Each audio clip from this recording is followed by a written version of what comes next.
Yes. Well, boy, don't get me started. No, we were talking about a number of different things. I guess,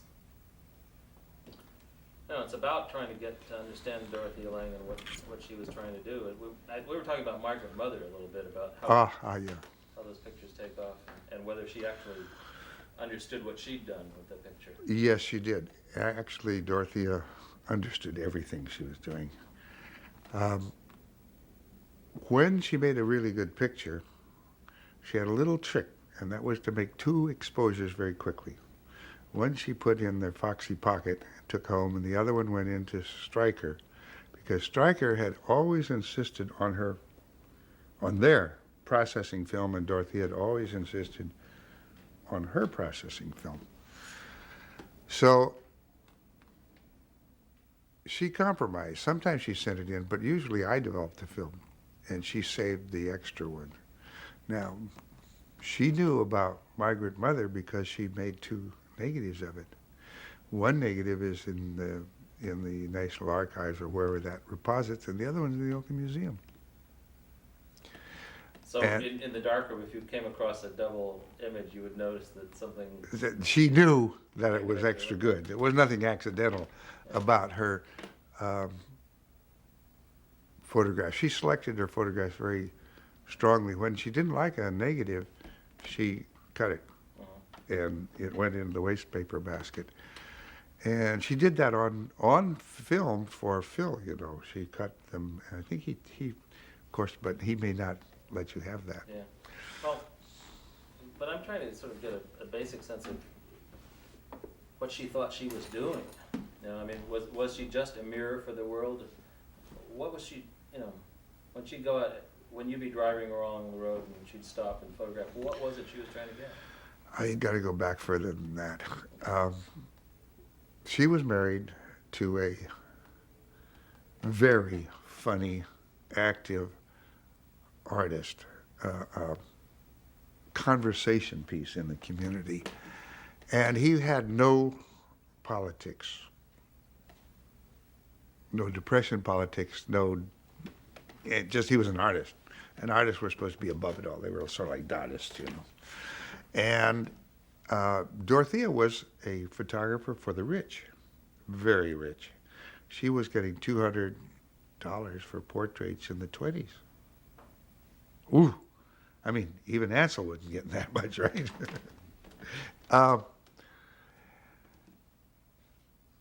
She looked out her window one day from this very comfortable life of being a wife of a famous artist and lots of food and restaurants out and time off and trips to the Southwest. And she saw a man with a Homburg hat and a wheelbarrow. And that Homburg hat, that photograph, that hat appears in the White Angel breadline. And in other photographs, there are men with Homburg hats. This shocked Dorothea. Now, she didn't get to be a better photographer or even a different photographer. She photographed her social people, her society people, the same way she photographed the Depression people, with extraordinary compositions, with great insight, with patience. But what was different was that they were her kind of people on the PWA, or the work program that was first initiated in 1939. Even before the stock market went, things were coming apart. And the stock market only made people jump out windows, that's all. I've seen some notes, she took a lot of notes, right? I've seen some of her notes at the Oakland Museum that I think they're revealing, but I don't quite understand them. I don't even remember what the sequence was. It's something she kept on trying to photograph, and the note would be, I haven't got it yet, I haven't captured it. Okay, we'll take one quote. When it comes to the belly button and the backbone, when the belly button and the backbone come to fight over a bean, that's hungry.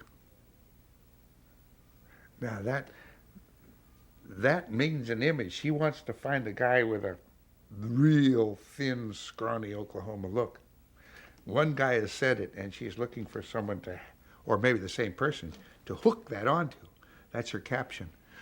Because a photograph alone cannot be defamation. It can't lie. It can't misdirect your eye. What does make a photograph propaganda is the words that accompany it. And she knew that, and she knew she was making propaganda And do you think for the government. was she comfortable with that? 'Cause Oh yeah, I'm making sure, because she believed in it. Well, the reason I ask is because, you know, when Sarkovsky and museum art critics look at her, they say this is an artist. They don't say this is a propagandist. That is a bunch of shit. No photographers are artists. Some artists are photographers, but no photographers are artists. They deal with chemistry, a temperature, a clock, time, and a lens, optical, and anything else is in their head and in front of them, and can they explain it to someone else? Now, a painting, and this is my platform. Yeah. A painting can be abstract or anything you call it as an artist, whatever the guy feels, and he doesn't care what people see in it, and he can make social comments with a painting. But he doesn't have to imitate photography to do it. Now, a photograph doesn't have to imitate art to be a photograph. But at one time, photographers imitated art. They got confused. They're still confused. But I mean, you know, when one thinks of Dorothea Lange, one doesn't think of a consummate darkroom technician. One thinks about someone who's using their camera to see some truth and reveal it.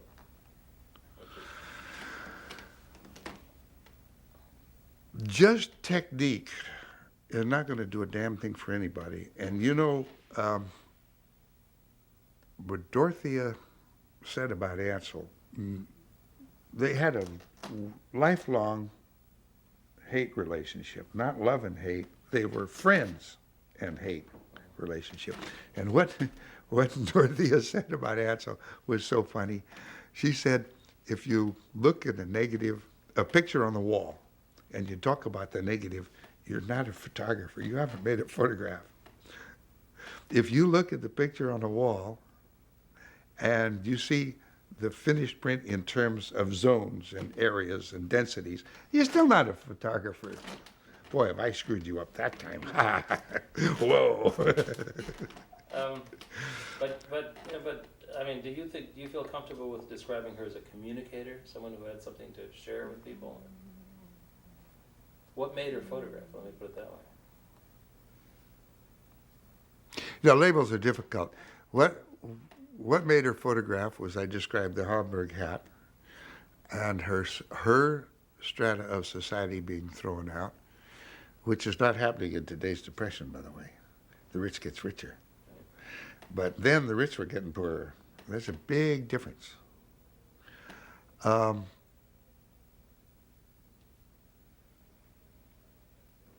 In the 20s, there were a lot of fellow travelers and runners or rounders.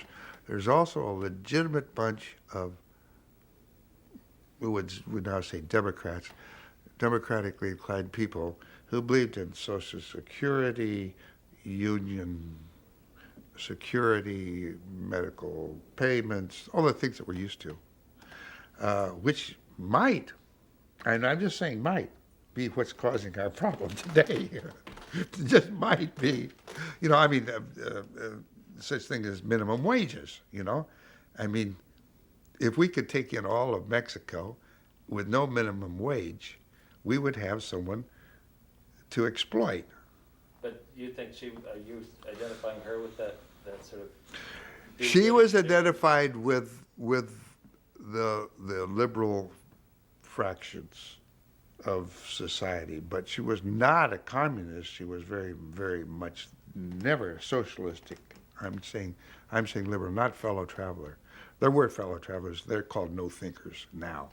They would just spout anything, you know, that someone told them to spout. But that wasn't Dorothea's way. Dorothea was to explain with camera and pictures what it's about. Now, what was your question? That was it. Let's talk for a second. Are we doing this one? Yeah. Mark. Ron, can you talk a little bit about how Dorothea worked? I mean, I'm thinking about that story you told me about driving her in terms of how she would use her vision and how she would actually focus in on stuff. Did I make it up? No, when you're driving her down the road, just tell me what happens when you're out on those trips with her.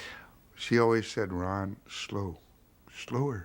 At 20 miles, 15 miles, 10 miles an hour. Slow. Go slow. And I was a teenager. 50 was slow to me. Gee whiz. But I learned. And she was looking, and all the time, really, really looking at situation. Then we'd turn in. In those days, the people parked the side of the road, it was a broad place, and tents went up, especially if there's ditch water for drinking. Can you imagine in America? Those pictures, are you going to be in cut with pictures? Yes, we're going to have lots of her pictures. We're going to see the Hoovervilles. There's the Hooverville, North Sacramento. Many of those I made, by the way. Mm-hmm. So you'd come to a place, a likely spot. We'd come to a likely spot, and then we would go easy. Look around, talk, and her famous introduction, I'm from the government. And it wasn't government. To sort of slide over it. And we're here to see things and... Speed. Go. Yeah, that's all right. Yeah, You got it. were you fine on that? We actually ran off right when you were starting to tell me the I'm from the government approach, how she would actually... Well, then she... Could you start from, she comes in and says I'm from the government? Yeah, well, when we came to a situation which was a sort of a... People dumped somewhere by... Obviously, they weren't organized. Then she would stop the car and walk around. No camera, no nothing, just talking. I'm from the government. And then she'd get a camera, or I'd get a camera, and she would always ask, or at least it would be implied that she could photograph. She did not believe in candid photography, was vehement against the results, and believed that people should be informed so that they could do whatever they do when they know they're being photographed. In other words, she didn't believe in catching someone in a photographic shape that really didn't represent what they were. Candid, up the nose photography. I think Stryker said that, and I guess it applies to her. He said that the FSA never produced a photograph that ever embarrassed any of the people that was not true to what the people, how they wanted to present themselves. He was so Maybe full of words and self-importance. I don't think that's true in the first place. In the second place, I doubt if it's... Well, but it was a principle, which... Yeah, it was. He had lots of principles. Yeah. He had lots of principles. But I mean, what you're saying about Dorothea, you see it in a lot of the photographs. You see some sort of relationship between the person who's being photographed and her. It's clear there's something. They know they're being photographed, and they know what they're doing. Yeah, like right now, I don't know what I'm doing. So I got you that time. Now you're being photographed. Tell me the story about I guess it was when you were photographing the floods in '38, and the guy was so desperate he tried to throw himself under the truck, the car. This was in North Sacramento, and there used to be the highway went through town, and there was a little road that went around where the freeway now goes around, and Hooverville was North Sacramento. And there were Okies, and there were family people, and there were still a considerable number of what we used to call bindle stiffs or bums. And bums are people that were perpetually going to be in that condition. But then the Depression made it so that they couldn't steal pie off the old windowsill, as the funny papers have it. And they couldn't get work chopping wood for just the day, and they were beginning to get hungry. And we went up a driveway, or in a private driveway, and by mistake. And then Dorothy said, well, let's back out. And as I was backing out, a bindle stiff type threw himself. I saw him running in the rearview mirror. I saw him coming, and this driveway had been up a hill, so I couldn't stop right away. I stopped as fast as I could, and when we stopped, he was under the back end of this woody Ford, It was a very light car. It wouldn't have killed him if it ran over him, but it might have broken a leg. And he had contusions, red spots on his knees where he had thrown himself down on the ground, and the back of the body was over him. Well, he got out, and he wanted money, lots of money. Well, we were living on the road on $4 a day per diem. We didn't have much money. And Dorothea gave him something. I think it was $1. And he went away grumbling. But it always impressed me that a person could be so desperate that he was willing to be run over to get paid. Until I got to India, where I saw a man who sat on the curb, and every time a truck came close to the curb, he put his feet out in order to be run over. Squashed. His feet were flat. I mean, it sort of means that, going People back to that fitting. story, that there weren't a lot of choices, that people didn't have any hope any other way. Some of them felt... No, there were no alternatives. There wasn't much. There was a food program in the rural areas. This was in not quite a rural area. There were various reliefs from the government, the FSA, and counties distributed relief to families. But he was in between. He fell through the cracks. So it was a lesson. I'm still learning. Contusions are still there. A lot of times she would have to go do basically publicity work for the FSA camps, right, which was not what she really wanted. Not often. She objected a lot to that. She did photograph permanent structures made by various government agents. She did, her photographs were publicity photographs. All strikers' photographs were propaganda, free to the press. They remain today non-copyrighted. You can get any one you want for you shouldn't say that on film. It might be running to get Dorothea Lange's for $4. Well, but it's like the Migrant Mother, everybody bought it, right? Yeah. It became, but we started out talking about Migrant Mother, and the reason I wondered about it is, are we out? Yeah, we're on. We're out? No, go. Keep going, man. Was that the book, American Exodus, which Yep. she published in 1939 with Paul Taylor, doesn't have that photograph in it. And it makes you wonder why. Was it made yet? It was made in 36, and the book came out in 39, 3 years later, and it didn't have that photograph in it, didn't have anything of that. And I just wonder if that really meant that she didn't value the image as much as other people have. I don't know the answer. I don't know the answer to that. Perhaps it's become, history makes photographs, and maybe, but there are two negatives, and one has that thumb in it, and one doesn't, which Stryker fired her over. Okay, let's stop for a second. I don't have any light ones, or I would wear glasses all the time. Okay, we're back. We're back. You were just mentioning when you told the story about the guy who was so desperate he threw himself into the car. You referred to the fact that you and Dorothy are traveling and all this is happening on a shoestring. It's $4 a day. How does that work? Well, we paid $1 for a motel room. It was called an auto court, and it usually sometimes had a shower in the room or bathroom, and sometimes a central one. And we made our own breakfast out of coffee and stale bread, and we ate a lunch somewhere, picked up something, and we went to 35-cent diner for dinner. Pretty simple. And that was $4. You just spent it. So we didn't have any money left over to pay people.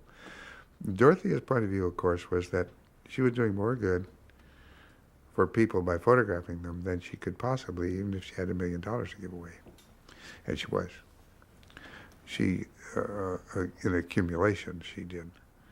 So we were, of course, there were hundreds of places where you wanted to give someone $1 or 2 or 5. Get them out.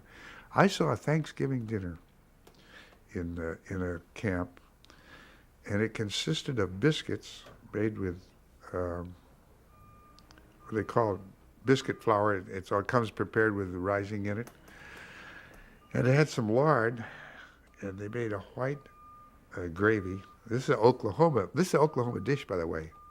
Oh, you better Let's quit. stop, yeah, let's stop. Yes? Yes. Okay, tell the story about Christmas and the Thanksgiving dinner. Thanksgiving, yeah. Well, we were photographing in a camp, and we were getting into tents, Dorothy and I. And this family were sitting down to dinner, and of course they had a large, what do they call it?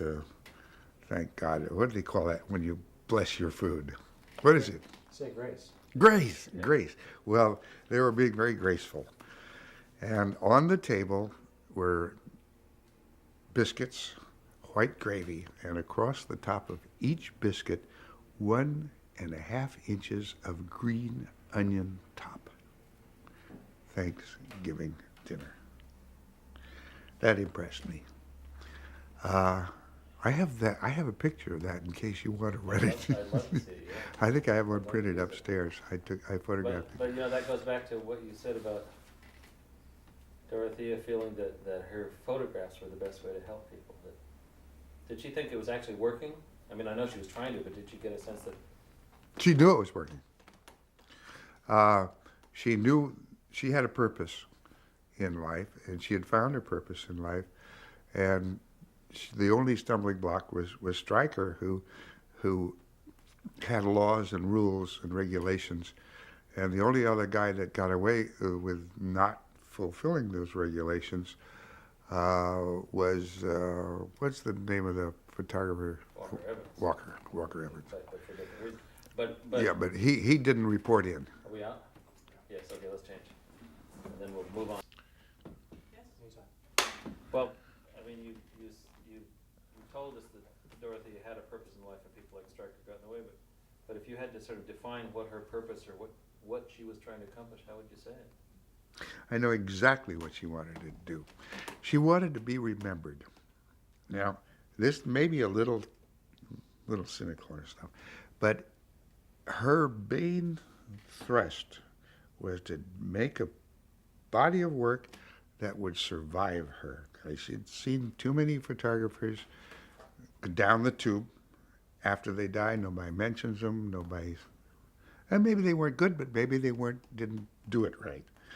And she had what I call a sense of posterity. She said over and over again to herself, and sometimes out loud to me, what will people think in the future? Not now. What will this mean to the future? How will they accept this photograph? Now I'm showing people what it was like. These are the things that kept her going. And is there any difference between that and pure ego? I think so. All right, I do too. There's a big difference. Because it has its ego with a meaning on it, a handle. And especially when you consider that she'd stopped taking society portraits and was taking photographs of real life. yeah, which she didn't. When she did society portraits, she was out to do the best she could for the rich upper crust, the big shots of the city, the Baldwins and the But I doubt Stearns. if during that period she would say, how will people look at this society photograph in the future? That wasn't an issue the way it was when she was on the road. No, when she was on the road, she knew that it was transitory, that these things would change, and that this was an important time in her life. As a matter of fact, it's been the most important time in the modern history of the United States, the Big Depression. And we may be going into another one. I mean, going into it in spite of what everyone But she had says. a short-term goal. I mean, she wanted to do something that would help people then, right? Paul Taylor, her husband, he was a labor economist, and he was academically inclined to show labor's role in our economy and how it had to be uh, considered. Because at one time, uh, laborers were serfs. You know, that's it. You just hired them and fired them, and we still do that. In the big difference today, in Japan doesn't hire and fire. They hire. And Well, I had been thinking about asking you that point was that if we got a front door noise, come on in. you told us about the the symbolism of seeing the bowler hat and what that meant in terms of shifting her focus out of the studio. But there was a second shift too, which was from the street to the country. And wasn't Taylor the person that really got her out on the road? The history of California labor and agriculture is a history of immigration, starting with Irish and Can I interrupt for just one Sure. second? Can you unclip your red glasses thing and just put it in your pocket? It's sort of shifted so Oh, fast. okay. All right. Really noticing, sorry. Okay. Back to boy, the that's history. got to be funny while it Yeah, flips that's off okay. in the middle of a scene fine. here. Mexicans, Indians, Samoans, Japanese, all of these people were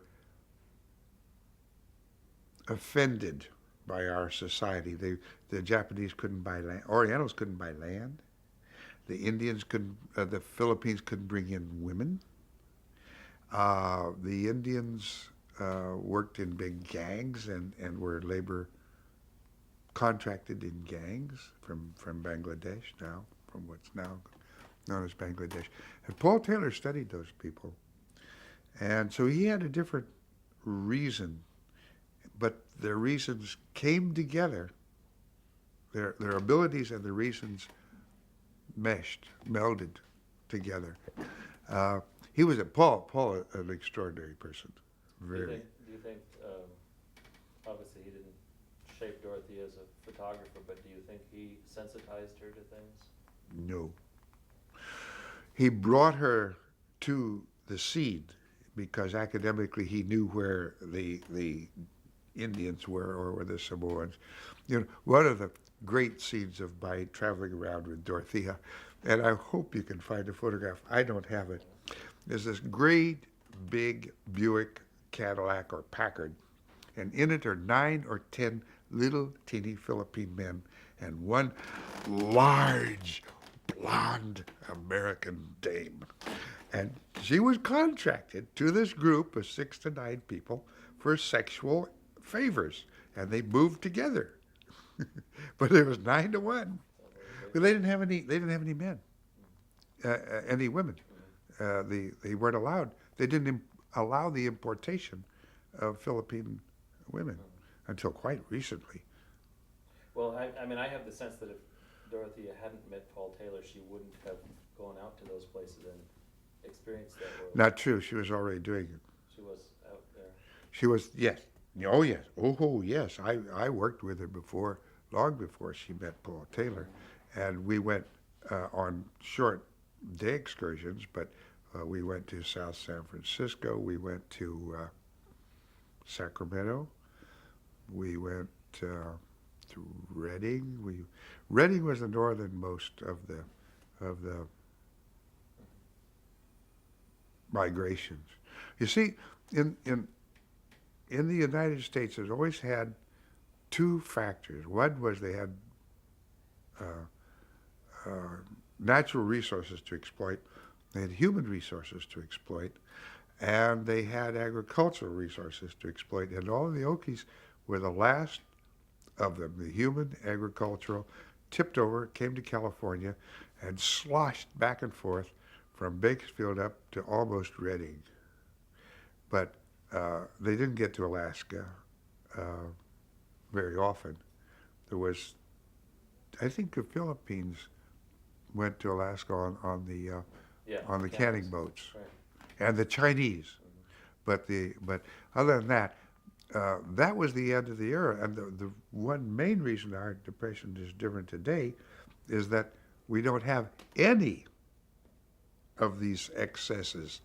I mean, you don't have excess labor. You have some guys that won't or don't work or take drugs, but they're not excess labor, You know, although we like to think of them as that. something that that struck me about why what Dorothea Lange did was so significant, I wonder if you agree, is that photography itself was a very, very important thing in the 1930s. That it really reached people in a way. Have we gotten a little blasé and cynical? Was it fresher and more important to be a photographer taking pictures then?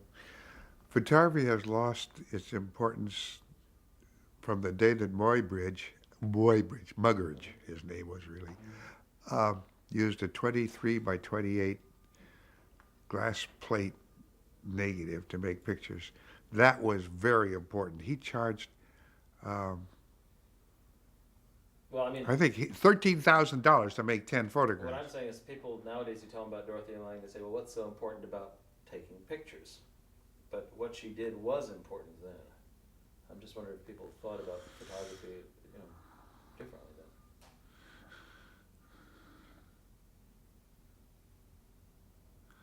then. Oh, no.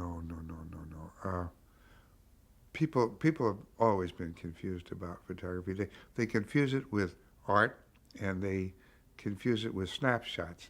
And it's neither art nor is it snapshots. Just the holding up a line of fish and stuff. That was photography to most people.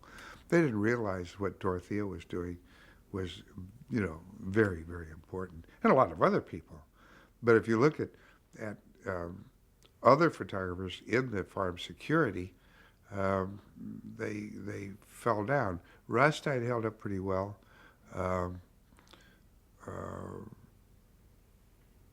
Marion Post Woolcott wool Well, let me put it held this up way. fairly well, but When you were a young kid driving Dorothea around on these trips, did you understand that you were working with one of the greatest photographers of the 20th century at that point? Was that clear then? Or?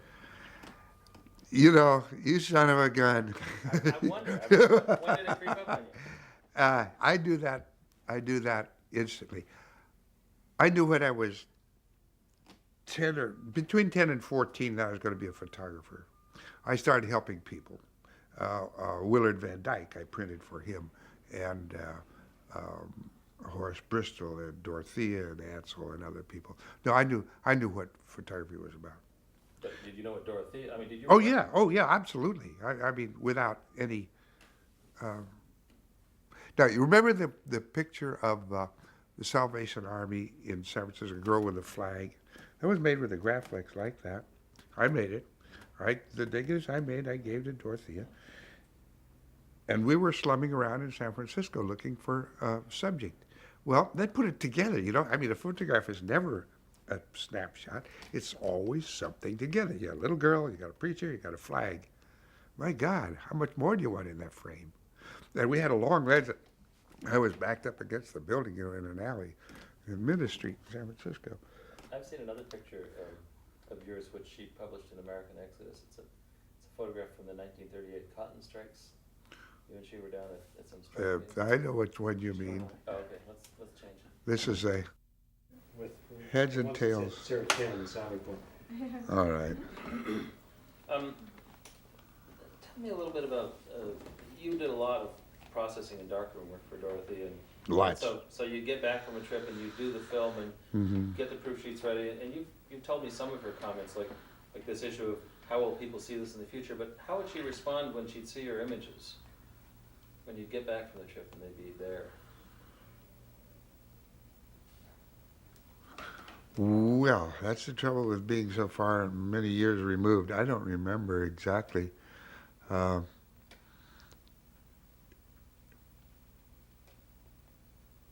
How we responded. I could talk a little bit, maybe I'll come to it in a minute, about her technique.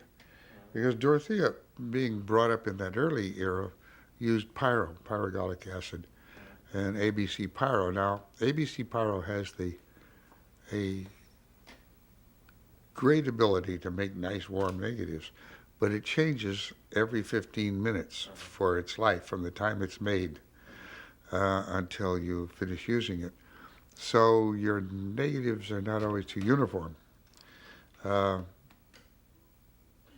more interested in in how she would evaluate not the technical quality of her work, but its effectiveness. I know she'd say, well, this picture will last, but would she ever say, well, this picture is going to help people, or this is going to make things better? Or would you think? No, she never said those things out loud.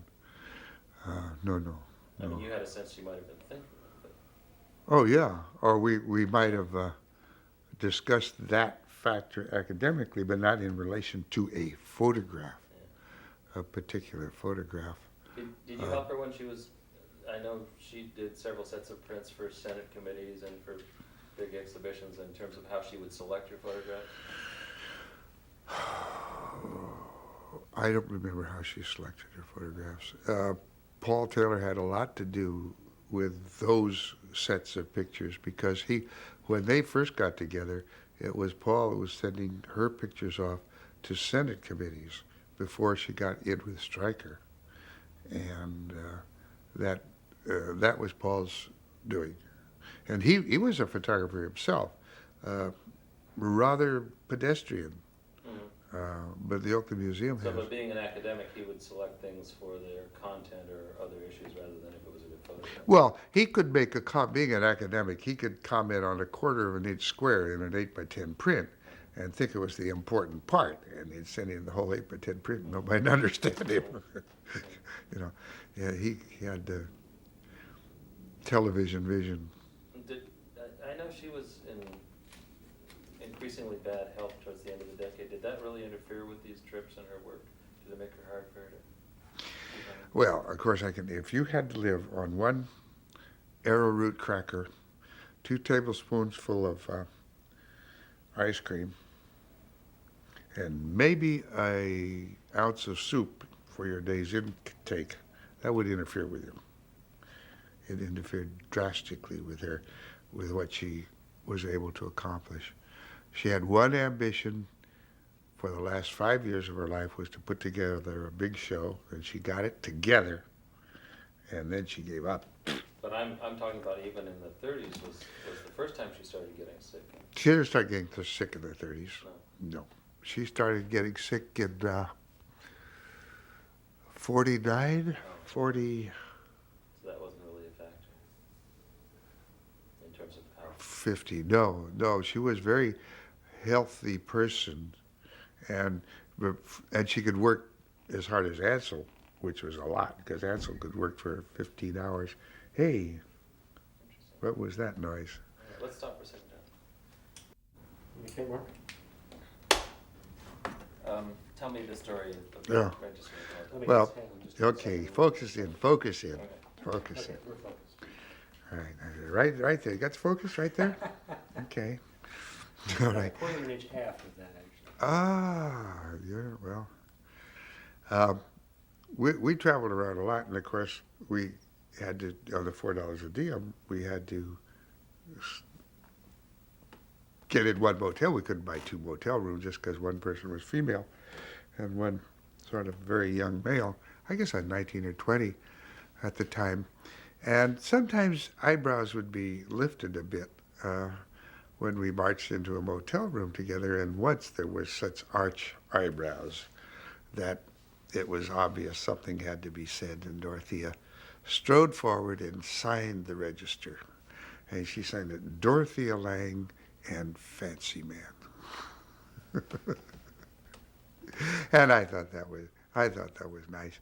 I probably took my sleeping bag and went and slept out if it wasn't raining, out on the lawn in front of the motel. But she was a combination of being a very judgmental person, very hard on her family, and totally non-judgmental on some people outside of her family. People's sexual peccadillos didn't cause her to comment or notice or raise an eyebrow about. So she was a very strange person in that respect. When you look back at that period, the late 30s, what about her stands out the most? What's the strongest memory? What stands out most about Dorothea to me is the fact that she suffered polio when she was 18 or 19, I think, quite late in her life. And it left her with a definite crooked foot and a limp. It resulted in several things. One, it resulted in a long dress, which she always wore her own sort of design of dress, an ambition, not an ambition, but a drive to surmount, to overcome the physical disability that it caused. And she often said to me that you never can be anybody until you have a disability that you have to overcome. And it doesn't have to be a leg, but it could be any kind of a disability from family background on. But you have to overcome the ability to understand the meaning of success. And that impressed me more than anything I know about her. And even her photographic ability, which I consider to be the best of this generation. Do you Of think the that, 5 middle generations. do you think as well as that urging her on, do you think that also made her particularly empathetic to people who were suffering? Oh yes, yeah. Yes, very much. She also had a very I can't use that when you just say yes. You have to tell me she was sympathetic or she, because of her disability, just a yes doesn't help me. that and $1 gets you whole Right, yeah, answer. right. All right. She was very sympathetic to, say, people who had mental, physical, alcoholic problems. She herself had a grandmother who was very into the booze. And when Dorothea served booze, she served about half an ounce of Jameson's Irish whiskey with 4 ounces of hot water, and that was supposed to suffice for a cocktail hour or two.